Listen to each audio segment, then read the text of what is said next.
Dans la constellation d'Orion, bien visible en hiver, se trouve une étoile très brillante. Elle est située à 500 années-lumière de nous. C'est Bételgeuse, une étoile géante. Dans son enfance, Bételgeuse a consommé son hydrogène en formant par fusion des noyaux de deutérium puis d'hélium. Dans cette chaudière de plusieurs dizaines de millions de degrés, 4 hydrogènes forment un hélium à un rythme effréné.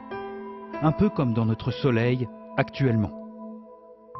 Lorsque la température de l'étoile atteint 200 millions de degrés, les noyaux d'hélium fusionnent 3 à 3 pour former du carbone.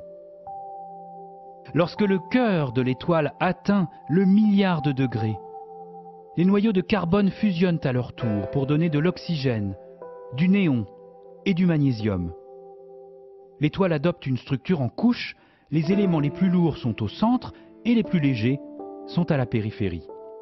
La température s'élève encore et c'est au tour des noyaux d'oxygène de fusionner pour créer le silicium et les éléments voisins.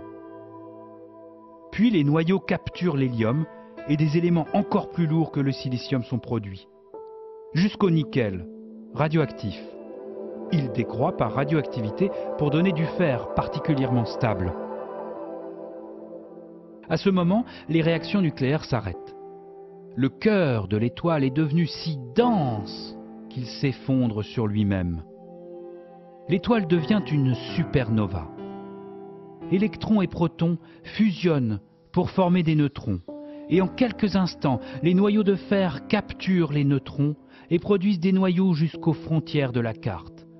Par radioactivité, ceux-ci se transforment à leur tour en éléments de numéro atomique toujours plus élevés qui capturent encore des neutrons. Enfin, en expulsant ces couches externes, la supernova disperse dans l'espace tous les noyaux. C'est ainsi que moi qui vous parle, je suis comme vous, composé de poussière de ces géants éphémères.